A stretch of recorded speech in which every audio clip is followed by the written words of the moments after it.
तो चलिए आज हमारे पास हायर सेकेंडरी मुख्य परीक्षा 2022 भौतिक शास्त्र का पेपर है। तो पेपर कैसे आता है और कैसे उसका सॉल्यूशन करना है, चलिए इसका एक बार रिवीजन कर लेते हैं। इस समय बहुत सारे टॉपिक हट चुके हैं। तो इसमें देखते हैं, पहला प्रश्न है, किस उपकरण का उपयोग वोल्टेज नियंत्रक के रूप में किया जाता है। तो ये जेनर डायोड है, इस समय सिलेबस में नहीं है। फिर है ओमी प्रतिरोध है, तो ये तांबे की तार है। इसके बाद संयुक्त सूक्ष्मदर्शी में नेत्रिका की फोकस दूरी अभिदृश्यक की फोकस दूरी से अधिक होती है। यहाँ पर है एक प्रोटॉन में न्यूनतम आवेश होता है तो 1.6 गुणे 10⁻⁻19 कूलाम जितना इलेक्ट्रॉन में होता है। फिर प्रश्न है, किसी कुंडली का स्वप्रतिकत्व निर्भर नहीं करता है। ये नहीं करता है मतलब कुंडली में प्रवाहित धारा पर। ट्रांसफार्मर किस सिद्धांत पर कार्य करता है, तो यह अन्योन प्रेरण के सिद्धांत पर कार्य करता है। विद्युत चुम्बकीय तरंगें उत्पन्न होती हैं त्वरित आवेशों से। अब चलिए रिक्त स्थानों की पूर्ति देखते हैं। सबसे अधिक आवृत्ति की विद्युत चुम्बकीय तरंग है गामा। धारावाही परिनालिका की भांति व्यवहार करती है, यहाँ दंड चुंबक की भांति व्यवहार करती है। तीसरा प्रश्न है, मीटर सेतु सिद्धांत पर काम करता है, व्हीट स्टोन सेतु के सिद्धांत पर कार्य करता है, सिलेबस में नहीं है। जल के अंदर वायु का बुलबुला खाली स्थान लेंस की भांति कार्य करता है, तो अवतल लेंस की भांति। नैंड गेट का बूलियन पद सिलेबस में नहीं है। आकाश नीला दिखाई देता है, प्रकाश का प्रकीर्णन है, पर सिलेबस में नहीं है। विद्युत परिपथ में वोल्ट मीटर को सदैव खाली स्थान क्रम में जोड़ते हैं, तो ये समांतर क्रम में जोड़ते हैं। अब यहाँ पर जोड़ी मिलाने वाला प्रश्न है। संयुक्त सूक्ष्मदर्शी की आवर्धन क्षमता ये है, पर एनसीईआरटी के हिसाब से सूत्र अलग हो गया है। फिर यहाँ पर ब्रूस्टर का नियम प्रकाश का ध्रुवण है, ये सिलेबस में नहीं है। इसके बाद अवरक्त किरणें, तो अवरक्त किरणों की खोज किसने की थी, हर्शेल ने। इसके बाद इलेक्ट्रॉन वोल्ट क्या है, ऊर्जा का मात्रक है। फिर यहाँ पर जो डायनेमो है या जनरेटर है, ये विद्युत चुम्बकीय प्रेरण के सिद्धांत पर कार्य करता है। फिर जो एमीटर है, ये धारा नापने का यंत्र है। फिर विद्युत सामर्थ्य माने विद्युत शक्ति P इक्वल टू VI होता है। इस तरह से यहाँ पर इनकी जोड़ी मिलाना है। अब यहाँ प्रश्न है, एक वाक्य में उत्तर लिखना है। तो पहला है, लेंस की फोकस दूरी लेंस की क्षमता पर किस प्रकार निर्भर करती है। तो ये फोकस दूरी, ये लेंस की क्षमता फोकस दूरी के व्युत्क्रम होती है। तो P बराबर 1/f भी लिख सकते हैं, या P समानुपाती 1/f भी लिख सकते हैं। व्युत्क्रम गेट किसे कहा जाता है, सिलेबस में नहीं है। लेंज का नियम किस सिद्धांत पर आधारित है, ऊर्जा संरक्षण। देहली आवृत्ति आपतित प्रकाश की न्यूनतम आवृत्ति जिसके नीचे इलेक्ट्रॉन उत्सर्जन संभव नहीं होता। फिर है, खगोलीय दूरदर्शी की आवर्धन क्षमता कैसे बढ़ाई जा सकती है, अभिदृश्यक की फोकस दूरी को बढ़ा करके। एफओ है माने अभिदृश्यक की फोकस दूरी को बढ़ाकर। फिर है, कुचालक माध्यम की उपस्थिति में विभव का क्या प्रभाव पड़ता है। तो देखिए भी जो है कुचालक माध्यम के व्युत्क्रमानुपाती होता है, मतलब कुचालक माध्यम रखने पर विभव का मान घटेगा। फिर इसके बाद यहाँ विस्थापन धारा किस कारण उत्पन्न होती है, विद्युत क्षेत्र में परिवर्तन के कारण विस्थापन धारा उत्पन्न होती है। चलिए इनका उत्तर सुनते जाएंगे। ओम के नियम की कोई दो सीमाएं लिखिए। तो चालक का ताप नियत हो और चालक में कोई विकृति न हो, ये ओम के नियम की सीमाएं हैं। फिर है किरचॉफ का वोल्टता का नियम। तो किरचॉफ के वोल्टता का नियम ये है, किसी बंद जाल में बहने वाली धारा और संगत प्रतिरोधों तथा उसमें आरोपित विद्युत वाहक बल का बीजगणितीय योग शून्य होता है। एनसीईआरटी बुक के हिसाब से है। यदि ये सारी चीज़ें आपको और समझना देखना है टॉपिक वाइज, तो एलके फिजिक्स ऐप को डाउनलोड कर लें। उसमें आपको नोट्स मिल जाएंगे, क्वेश्चन बैंक मिल जाएंगे, और ये एनसीईआरटी के हिसाब से मिलेंगे। फिर है, लॉरेंज बल किसे कहते हैं। तो गतिमान आवेश पर चुंबकीय क्षेत्र में गतिमान आवेश पर लगने वाला बल लॉरेंज बल कहलाता है। फिर आप इसका सूत्र भी लिख देंगे, F इक्वल टू क्या, QE/B साइन थीटा। इसके बाद 1 एम्पियर की परिभाषा दीजिए। तो आप जानते हैं I इक्वल टू होता है Q/T। तो यहाँ पर यदि हम सबका मात्रक लिख दें तो 1 एम्पियर बराबर हो गया 1 कूलाम/1 सेकेंड। तो यदि किसी चालक में 1 कूलाम्ब आवेश 1 सेकंड तक प्रवाहित हो तो उसमें बहने वाली धारा 1 एम्पीयर कहलाती है। वैसे बहुत सारी परिभाषाएँ हैं, आप कोई भी एम्पीयर की परिभाषा यहाँ लिख सकते हैं। ये 7वाँ का जो है, ये सिलेबस में नहीं है, अथवा वाला भी सिलेबस में नहीं है। इसके बाद यहाँ 8वां प्रश्न देख लेते हैं। विद्युत चुम्बकीय प्रेरण के लिए फैराडे का दूसरा नियम लिखिए। तो इसमें है प्रेरित विद्युत वाहक बल चुम्बकीय फ्लक्स में परिवर्तन की दर के समानुपाती होता है। फिर ये सूत्र लिख देना। ये प्रेरित विद्युत वाहक बल है, ये चुम्बकीय फ्लक्स में परिवर्तन की दर के समानुपाती होता है। फिर यहाँ स्वप्रेरण और अन्योन प्रेरण में अंतर है, तो यहाँ पर कैसे करेंगे? स्वप्रेरण के लिए 1 कुंडली होती है, अन्योन प्रेरण के लिए 2 कुंडली होती है। फिर यहाँ स्वप्रेरण में लिखना है कि जो प्रेरित धारा है वो उसी कुंडली में प्रवाहित होती है और उसके मान को प्रभावित करती है। अन्योन प्रेरण में प्रेरित धारा दूसरी कुंडली में प्रवाहित होती है और वो मुख्य धारा के मान को प्रभावित नहीं करती है। इस तरह का इसका आंसर है। 9वां प्रश्न देख ले। सिद्ध कीजिए कि विद्युत क्षेत्र के समांतर पृष्ठ से गुजरने वाला विद्युत फ्लक्स का मान शून्य होता है। तो विद्युत फ्लक्स का सूत्र होता है, ये होता है D phi equal to E D S cos theta. समांतर पृष्ठ है तो यहाँ पर लिख देंगे समांतर पृष्ठ के लिए थीटा बराबर कितना होगा? 90 डिग्री। तो यहाँ पर D phi E equal to E D S और कॉस और थीटा की जगह 90 लिखेंगे। कॉस 90 का मान शून्य होता है, तो ये हो गया। बस इतना आपको करना है। यहाँ पर ये समझना है कि जब क्षेत्रफल होता है तो कोण उल्टा लेते हैं। वैसे समांतर का कोण 0 होता है, पर यहाँ डी एस है, क्षेत्रफल है, तो कोण क्या लेंगे? 90। तो कॉस 90 का मान शून्य होता है, तो विद्युत फ्लक्स का मान भी क्या हो जाएगा? शून्य हो जाएगा। फिर यहाँ पर किसी आवेशित चालक के अंदर विद्युत क्षेत्र और एवं विभव को स्पष्ट करिए। तो विद्युत क्षेत्र में लिख देना है, विद्युत क्षेत्र क्या होता है? शून्य। किसी चालक के अंदर विद्युत क्षेत्र शून्य होता है। और विद्युत विभव क्या होता है? नियत। आपको इतना भर लिख देना है, किसी आवेशित चालक के अंदर विद्युत क्षेत्र शून्य होता है और विद्युत विभव का मान नियत होता है। ये इसका आंसर होगा। अब हम 10वें प्रश्न में हैं। अब ये सिलेबस में नहीं है। इसको देखते हैं। किसी माध्यम का अपवर्तनांक कौन से कारकों पर निर्भर करता है? तो एक ये तरंग दैर्ध्य पर निर्भर करता है। माने तरंग दैर्ध्य समानुपाती होता है। तरंग दैर्ध्य ज़्यादा होगी तो अपवर्तनांक ज़्यादा होगा। पहला ये लिख देंगे, यदि प्रकाश की तरंग दैर्ध्य ज़्यादा है तो अपवर्तनांक का मान ज़्यादा है। दूसरा यहाँ पर आप माध्यम लिख सकते हो, तो यहाँ माध्यम लिखेंगे। सघन माध्यम के लिए अपवर्तनांक का मान अधिक होता है, विरल माध्यम के लिए कम होता है। इसके बाद यहाँ 11 प्रश्न है, निरोधी विभव किसे कहते हैं? तो आप सुनते जाइएगा, नोट कर सकते हैं इसको और अलग से भी देख सकते हैं। तो इसमें है निरोधी विभव में यहाँ पर लिखना है, आपतित प्रकाश की निश्चित आवृत्ति के लिए ऋणात्मक विभव का वह मान जिसके लिए प्रकाश धारा का मान शून्य होता है, उसे निरोधी विभव कहते हैं।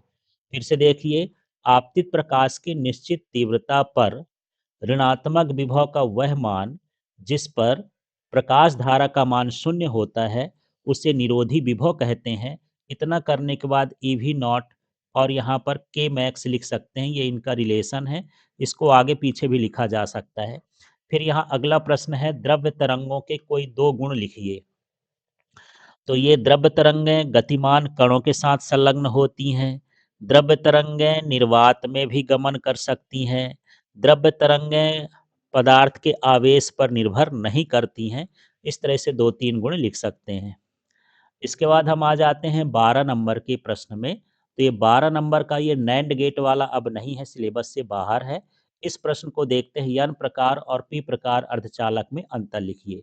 तो जब हम शुद्ध अर्धचालक में पंच संयोजी अशुद्धि मिलाते हैं तो एन प्रकार का अर्धचालक बनता है। जब हम शुद्ध अर्धचालक में त्रिसंयोजी अशुद्धि मिलाते हैं तो पी प्रकार का अर्धचालक बनता है। एक अंतर ये हो गया। दूसरा, एन प्रकार के अर्धचालक में बहुसंख्यक इलेक्ट्रॉन होते हैं और पी प्रकार के अर्धचालक में अल्पसंख्यक इलेक्ट्रॉन होते हैं। फिर तीसरा लिख सकते हैं, एन प्रकार के अर्धचालक में अल्पसंख्यक होल होते हैं, पी प्रकार के अर्धचालक में अल्पसंख्यक इलेक्ट्रॉन होते हैं। इस तरह से ये 3 है, 2 अंतर लिखना है, और भी बहुत सारे अंतर होंगे तो लिख सकते हैं। ये 13 नंबर का प्रश्न है, ये प्रतिरोधों का समांतर क्रम, ये सिलेबस से हट चुका है, इसलिए यहाँ पर हम छोड़ देते हैं। अब यहाँ पर हम ये प्रश्न देखते हैं, इसी का अथवा वाला, किसी सेल के विद्युत वाहक बल विभवांतर तथा आंतरिक प्रतिरोध में संबंध स्थापित करिए। तो इसके लिए आपको क्या करना है, एक ये डायग्राम बना लेना है, ये इस तरह से। यहाँ पर ये स्मॉल आर हो गया, यहाँ पर ये इसका विद्युत वाहक बल हो गया, और ये इस तरह से ये सेल को बता रहा है। ये कैपिटल आर हो गया, ये प्लस हो गया, माइनस इसमें बहने वाली धारा आई हो गई, इस तरह से। तो इस तरह से डायग्राम बना लेंगे। डायग्राम के बारे में मैं लिख नहीं रहा हूँ, बोल रहा हूँ, इस तरह से लिखना पड़ेगा कि माना सेल का विद्युत वाहक बल ई है, आंतरिक प्रतिरोध आर है, बाह्य प्रतिरोध कैपिटल आर है, इसमें बहने वाली धारा आई है। फिर यहाँ पर लिख देना है परिपथ में प्रवाहित धारा। तो धारा का मतलब होता है कुल विद्युत वाहक बल। यहाँ पर क्या लिखेंगे, कुल विद्युत वाहक बल, और बटे में हो जाएगा कुल प्रतिरोध। इस तरह से हम लिखेंगे। तो धारा को हम किससे लिखते हैं, आई से। विद्युत वाहक बल हमारे पास ई है, कुल प्रतिरोध यहाँ आर और स्मॉल आर है, तो माने इन दोनों को जोड़ देंगे, इस तरह से लिखेंगे। अब यहाँ पर हम क्या करेंगे, इसका तिर्यक गुणा कर देंगे इधर, तो ये हो जाएगा आई आर प्लस ये हो जाएगा आई आर बराबर क्या हो गया, ई। इतना करने के बाद ओम के नियम से आप जानते हैं कि आई आर का मान भी होता है, तो भी प्लस आई आर बराबर क्या हो जाएगा, ई। अब यहाँ पर v का मान चाहिए यदि, तो v इक्वल टू हो गया माइनस आई आर। बस यही जो रिलेशन है, ये विद्युत वाहक बल, विभवांतर और धारा के बीच का रिलेशन है, इतना हमको निकालना है। अब ये 14 नंबर का प्रश्न है, मीटर से तो सिलेबस में अब नहीं है। यहाँ पर विभव मापी का सिद्धांत, ये भी सिलेबस में नहीं है। इसके बाद यहाँ पर हम देख लेते हैं सरल सूक्ष्मदर्शी और खगोलीय दूरदर्शी में अंतर। सबसे पहला अंतर हो गया सरल सूक्ष्मदर्शी में, आपको सुन लेना है। इससे हम सूक्ष्म वस्तुओं को देखते हैं। खगोलीय दूरदर्शी में हमको लिखना है, इससे हम आकाशीय पिंडों को देखते हैं। एक अंतर ये हो गया। दूसरा, सरल सूक्ष्मदर्शी में एक उत्तल लेंस होता है, खगोलीय दूरदर्शी में दो उत्तल लेंस होते हैं, एक अभिदर्शक के लिए और एक होता है नेत्रिका के लिए। सरल सूक्ष्मदर्शी में जो निकट पर आवर्धन क्षमता होती है, m बराबर 1+d/f होती है, और यहाँ पर जो आवर्धन क्षमता होती है, m इक्वल टू क्या होती है, FO/F ही होती है। बस ये आपको कोई 3 अंतर लिखना था, तो ये इस तरह से लिख सकते थे। इसके बाद देख लीजिए अगला प्रश्न है ये, दो पतले उत्तल लेंस के परस्पर संयोग किए जाने पर संयुक्त लेंस की फोकस दूरी f के लिए सिद्ध करना है, f इक्वल टू F1/F2 तो आपको कुछ नहीं, यहाँ पर एक दो लेंस बनाना है, ये देखते जाइए। ये चिपका करके लेंस बना लिए, यहाँ पर कोई वस्तु रख लेंगे, इसका प्रतिबिंब पहले I1 पर बनेगा, फिर प्रतिबिंब कहाँ पर बनेगा, I पर।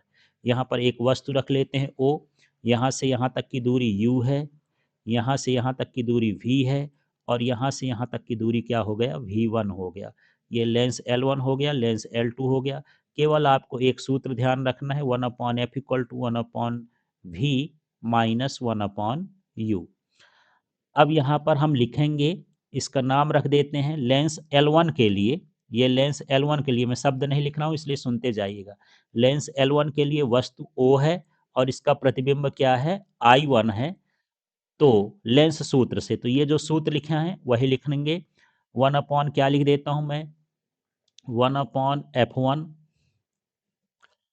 F1 लिख दिया, बराबर 1/V1 माइनस 1/U। ये मेरा पहला समीकरण हो जाएगा। केवल कुछ नहीं, इस F में 1 लगाना है, इस V में 1 लगाना है। अगले स्टेप में L2 के लिए I1 वस्तु है और I प्रतिबिंब है, तो यहाँ पर फिर से लेंस सूत्र लगाएंगे, तो 1/F2, यहाँ F1 था, इसमें F2 कर देंगे ऐसा, इक्वल टू 1/V की जगह पर V ही रहने देंगे, माइनस यू की जगह पर V1 कर देंगे क्योंकि यहाँ पर I1 वस्तु है। ये हमारा दूसरा समीकरण हो गया।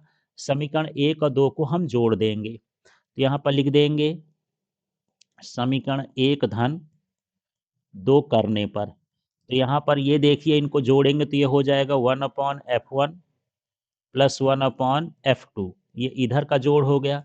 इसको लिखेंगे तो 1/V1 माइनस 1/U प्लस इसको लिख देंगे 1/V माइनस 1/V1। यहाँ से देखेंगे ये कैंसिल हो जाएगा, तो हमारे पास क्या बच रहा है, यहाँ बचा 1/F1 plus 1/F2 equal to 1/V minus 1/U। U minus में है तो इसको बाद में लिख देंगे। अब यहाँ लगा देंगे कंडीशन, यदि U इक्वल टू इन्फिनिटी है, माने वस्तु अनंत में हो, तो जो प्रतिबिंब है वो फोकस पर बनता है, तो V बराबर क्या होगा, F। मतलब आपको यहाँ पर 1/F1 plus 1/F2 equal to 1/V की जगह F लिखना है, माइनस यू की जगह इन्फिनिटी लिखना है। तो हमारे पास ये फाइनल सूत्र आ जाएगा 1/F1 plus 1/F2 equal to क्या हो गया, 1/F। इस तरह से, पर हमको तो इस तरह से लाना है, तो एक काम करते हैं, इसमें तिर्यक गुणा और कर लेते हैं इधर। तो ये हो जाएगा F1 plus F2 upon F1 into F2 बराबर 1/F। ये कैसे हो गया, इसका गुणा किया, इसका तिर्यक गुणा इधर, इसका तिर्यक गुणा इधर, नीचे नीचे गुणा, तो इस तरह से आ जाएगा। फिर इसको आप उल्टा कर देंगे, तो एक गुणे वाला ऊपर चला जाएगा, प्लस वाला नीचे आ जाएगा, माने हमारे पास आएगा F1 F2, ये गुणे वाला ऊपर और नीचे क्या है, F1 प्लस F2। ये किसके बराबर हो जाएगा, F के। ये बटे में था, ये ऊपर चला गया। इस तरह से हम इसको सिद्ध कर सकते हैं। इसका पूरा टॉपिक देखने के लिए आप जो है मेरे चैनल में जा करके इसको अच्छे से समझ सकते हैं, देख सकते हैं। अब यहाँ 16 नंबर का प्रश्न है, अपचाई ट्रांसफार्मर में वोल्टेज 11,000 वोल्ट से 440 वोल्ट में परिवर्तित होता है। प्राथमिक कुंडली में फेरों की संख्या 8,000 है, तो द्वितीय कुंडली में फेरों की संख्या ज्ञात कीजिए। तो यहाँ पर आपको ध्यान रखना है, ये जो 8,000 दिया है, ये वोल्टेज है किसका, प्राथमिक कुंडली का। तो यहाँ VP बराबर लिख देंगे 11,000। फिर यहाँ पर ये जो है द्वितीय कुंडली का, तो VS बराबर लिख देंगे 440। और यहाँ पर ये फेरों की संख्या प्राथमिक कुंडली में है, NS बराबर लिख देंगे 8,000। ये आप है ज्ञात करके लिखेंगे, यहाँ पर नहीं लिख देना है क्वेश्चन में। फिर अब लिख देंगे आप कि हम जानते हैं, तो हम क्या जानते हैं, ये सूत्र होता है VS बराबर VP अपॉन NS बराबर NP। अब हमको NS निकालना है इसमें ना, द्वितीय कुंडली में फेरों की संख्या, तो पक्षांतर कर देंगे, तो हमारे पास सूत्र आ जाएगा NS बराबर VS अपॉन VP इंटू क्या हो गया, NP। इसका पक्षांतर कर देंगे इस साइड। अब इसमें मान रख देते हैं, VS का मान कितना है, ये VS का मान है 440 गुणे NP का मान कितना है 8,000, तो यहाँ कर देंगे 8,000। फिर इसके बाद यहाँ पर VP है, VP का मान 11,000 है, तो ये हम कर दिए 11,000। अब इसमें कुछ काटने लायक है तो देख लेते हैं। तो यहाँ पर ये तीनों शून्य में काट देता हूँ, ये 11 चौक 44, तो यहाँ 40 हो जाएगा, 4 अट्ठे 32, ये 40 बचा, या 8 तो 320। तो इसमें फेरों की संख्या क्या हो जाएगी, 320। इस तरह से आपको हल करके देख लेना है। फिर यहाँ पर हमारे पास अगला प्रश्न है इसी का अथवा वाला। धारा का मान 4 एम्पियर है, तो ज्ञात में लिख देंगे I बराबर 4 एम्पियर। यहाँ पर ये 100 प्रेरकत्व तो 100 हेनरी है, तो यहाँ पर L लिखते हैं, तो L बराबर 100 हेनरी लिख देंगे। अब U बराबर जो सूत्र होता है 1/2 LI² होता है, इसमें मान रख देंगे, तो 1/2 L का मान कितना है 100, आई का मान यहाँ पर 4 है, स्क्वायर है तो 2 बार लिख देंगे 4। ये 2 दूनी कितना हो गया 4, 2 चौको 8 और 100 में गुणा करेंगे तो U बराबर कितना हो जाएगा 800 जूल। इस तरह से इसको हल करके देख लेना है। अब चलिए यहाँ पर 17वां प्रश्न है, ये लॉजिक गेट सिलेबस में नहीं है। अगला देखते हैं, पीएन संधि डायोड क्या है, इसके अग्रभ्यंतर में किस प्रकार उपयोग किया जाता है, इस प्रश्न को देखते हैं। तो यहाँ समझ लीजिए जब पी प्रकार के अर्धचालक को एन प्रकार के अर्धचालक से डोपिंग विधि द्वारा जोड़ते हैं तो उसे पीएन संधि डायोड कहते हैं। सिंपल सा है, दोबारा रिपीट कर देता हूँ। जब पी प्रकार के अर्धचालक को एन प्रकार के अर्धचालक के साथ डोपिंग विधि द्वारा जोड़ा जाता है तो इसे पीएन संधि डायोड कहते हैं। फिर इसमें प्रश्न है, डायोड का अग्रभिनत के रूप में किस प्रकार उपयोग किया जाता है। तो इसके लिए हम एक चित्र बनाएंगे। यहाँ पर ये डायोड हो गया, इस तरह से ये चित्र बना देंगे। इसके बाद यहाँ पर एक वोल्ट मीटर भी लगाना है, यहाँ पर हमको एमीटर भी लगाना है, एम ए लिख देंगे। ये इस तरह से यहाँ पर, और यहाँ हम नीचे लगा देंगे इसमें बैटरी। अब यहाँ पर हमको लिखना है अग्रभिनत। तो देखिए ये पी क्षेत्र कहलाता है, ये एन क्षेत्र कहलाता है ना डायोड का। तो जब डायोड का पी क्षेत्र बैटरी के धन सिरे से, माने पॉजिटिव वाला पॉजिटिव से, और एन क्षेत्र बैटरी के निगेटिव से ऋणात्मक सिरे से जोड़ा जाता है तो इसे अग्रभिनत कहा जाता है। अब इसमें क्या होता है, यहाँ पर बैटरी के धन सिरे से पी क्षेत्र में होल होते हैं। तो अब इतना करने के बाद आपको लिखना पड़ेगा, बैटरी के धन सिरे से पी क्षेत्र के होल प्रतिकर्षित होकर संधि की ओर जाने लगते हैं। इसी तरह से बैटरी के ऋण सिरे से प्रतिकर्षित होकर के एन क्षेत्र के इलेक्ट्रॉन, एन में इलेक्ट्रॉन पाए जाते हैं, संधि की ओर जाने लगते हैं और संधि पर मिलते हैं, जिससे इसमें अग्रधारा प्रवाहित होने लगती है। बस इतना लिखना है। इसके बाद इसका ग्राफ भी बनाना है। ये इस तरह से ग्राफ है ये। तो यहाँ है धारा, अग्रधारा, और यहाँ पर है अग्र वोल्टेज। तो जैसे जैसे वोल्टेज का मान बढ़ाते जाते हैं, अग्रधारा का मान बिल्कुल धीरे धीरे बढ़ता है और एक विशेष वोल्टेज पर अचानक तेजी से बढ़ जाता है। इसको बोलते हैं कट इन वोल्टेज, या फिर थ्रेशोल्ड वोल्टेज, या देहली वोल्टेज बोलते हैं। इस तरह से आपको इसका पूरा वर्णन करना है। अब यहाँ अगला प्रश्न है 18वां। वैसे ये 2026 में आ 25 में आ चुका है, 26 में इसकी संभावना नहीं है, पर देख लेते हैं। संधारित्र किसे कहते हैं। समांतर प्लेट संधारित्र की धारिता के लिए व्यंजक ज्ञात करिए।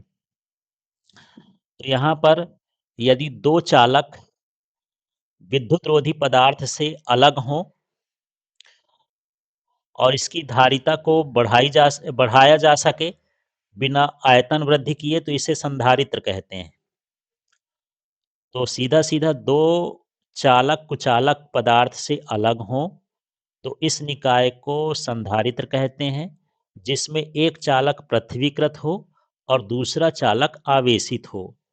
अब इस चित्र के लिए इसमें चित्र बना लेंगे। सिंपल सा एक चित्र है ये, हमको चालक बना लिए संधारित्र बना लेना है। इस तरह से इसमें प्लस क्यू लिख देना है और यहाँ पर इसको पृथ्वी कर देना है। इसका प्लेट का नाम P1 हो गया, P2 हो गया, इसके बीच की दूरी क्या हो गई, D हो गई।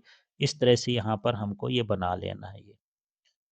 और इसमें सिग्मा इक्वल टू क्या हो गया, Q अपॉन A।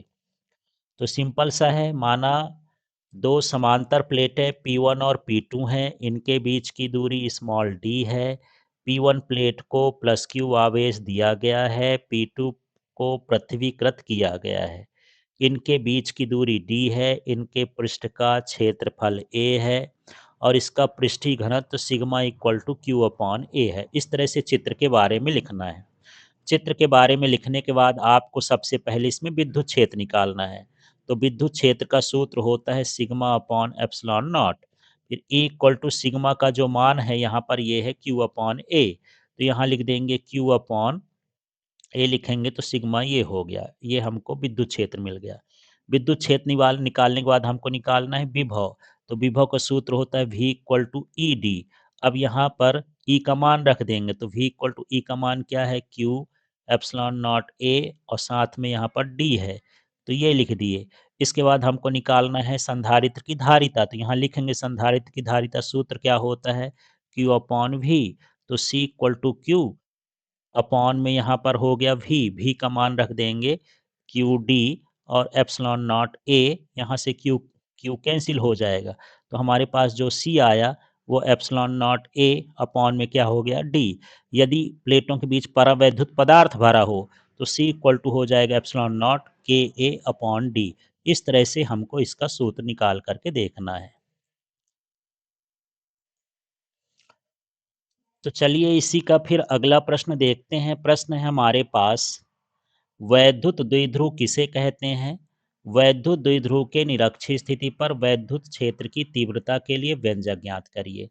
तो परिभाषा तो मैं बोल देता हूँ, सुन के आप लिख सकते हैं। दो बराबर और विपरीत आवेश अल्प दूरी पर स्थित हों तो इसे वैद्युत द्विध्रुव कहते हैं। फिर से सुन लीजिए, दो बराबर और विपरीत आवेश अल्प दूरी पर स्थित हों तो इस निकाय को वैद्युत द्विध्रुव कहते हैं। अब यहाँ पर प्रश्न है, वैद्युत द्विध्रुव के निरक्षीय स्थिति पर विद्युत क्षेत्र की तीव्रता। तो सबसे पहले हमको तो चित्र बनाना होगा। तो इस तरह से हम एक ऐसा चित्र बनाएंगे जो समद्विबाहु त्रिभुज का हो। तो यहाँ पर हम कर लिए, ये चित्र है। एक साइड लिख देता हूँ प्लस क्यू, ये लिख दिया माइनस क्यू। यहाँ पर जो है, यहाँ से यहाँ तक की दूरी क्या है? एल है। एल, यहाँ से यहाँ तक की दूरी क्या है? एल है। और यहाँ पर इसके मध्य बिंदु पर ये दूरी आर है, इसका मध्य बिंदु ओ है। यहाँ से ये हम निकालेंगे विद्युत क्षेत्र की तीव्रता E1 हो गई, और एक विद्युत क्षेत्र की तीव्रता इधर होगी, ये क्या होगा? E2 हो गया, और एक इसकी परिणामी विद्युत क्षेत्र की तीव्रता E है। ये सब जगह, चारों जगह आपको थीटा लिखना है, यहाँ और अंदर भी ये। और इसमें ये एक समकोण त्रिभुज जैसे दिख,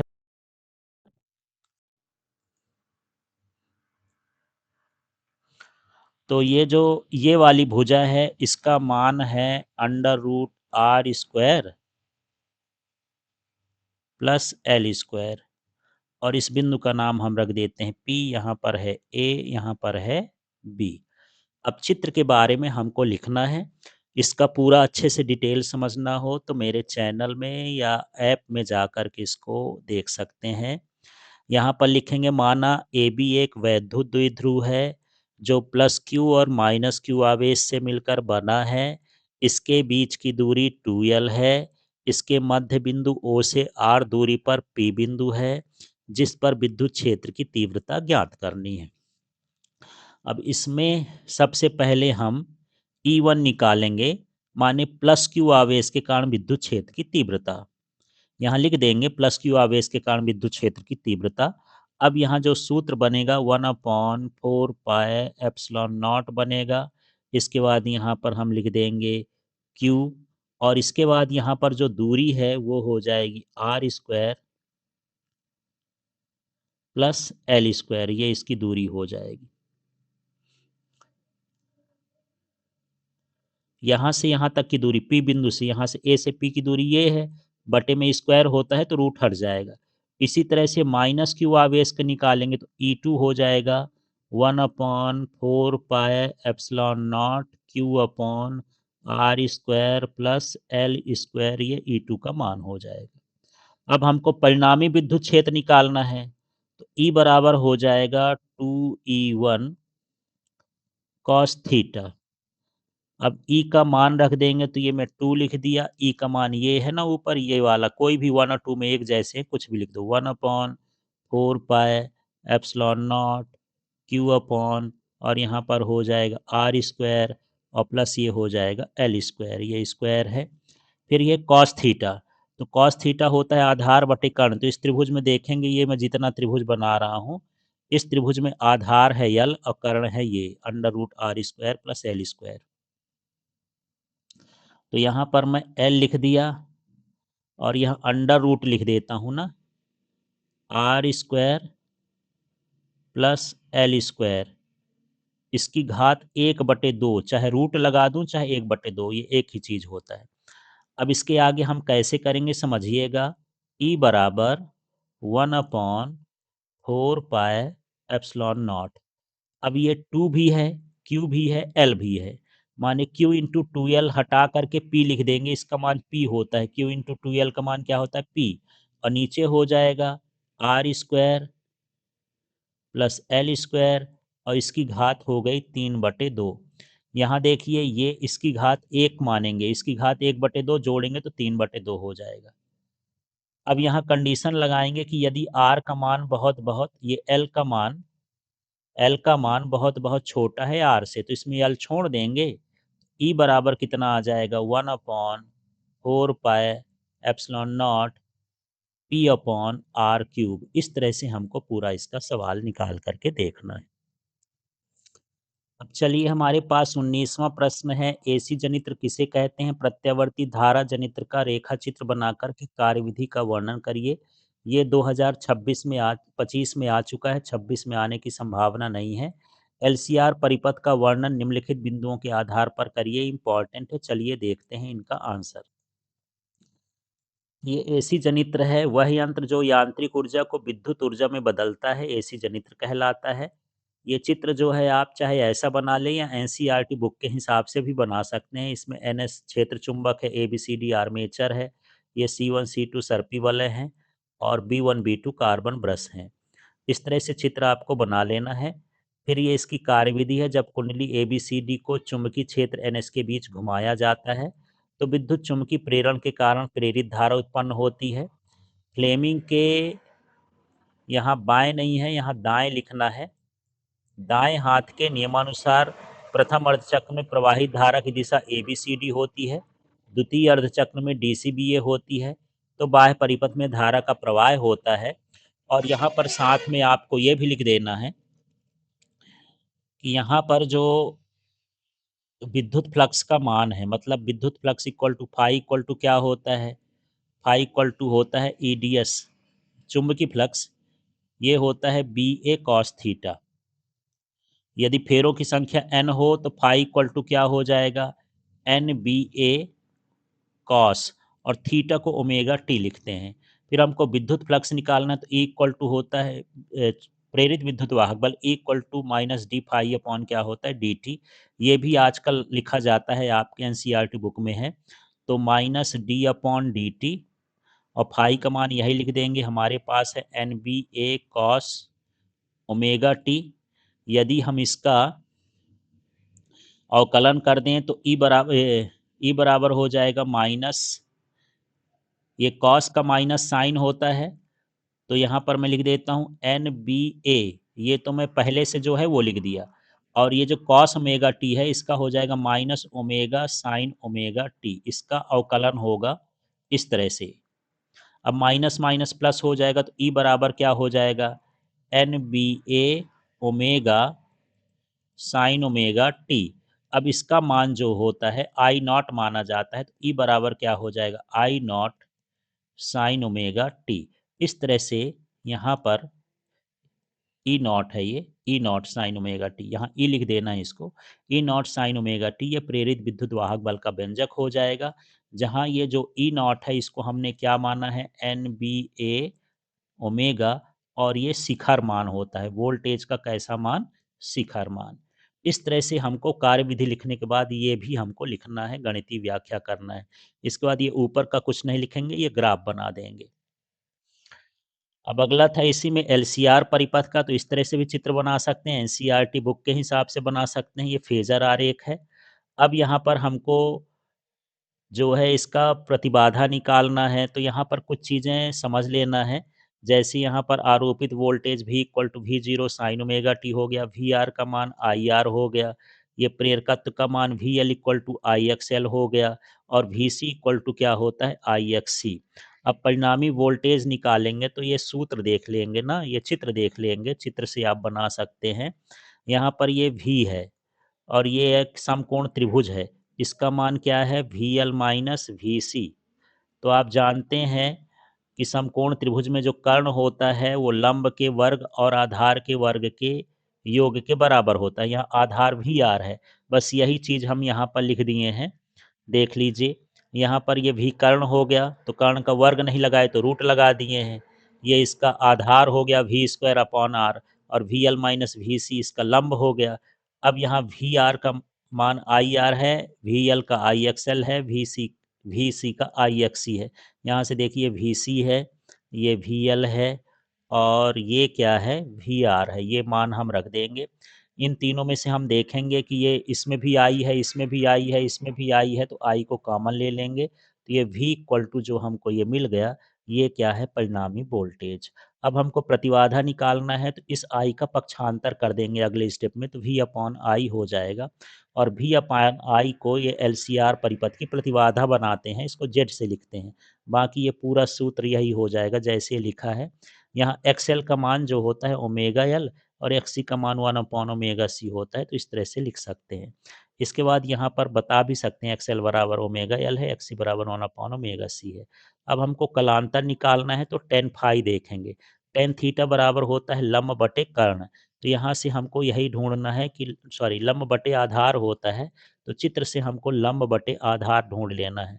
यहाँ देख लीजिए, ये लंब का मान क्या है, वी एल अपॉन वी सी, और आधार का मान क्या है, वी आर।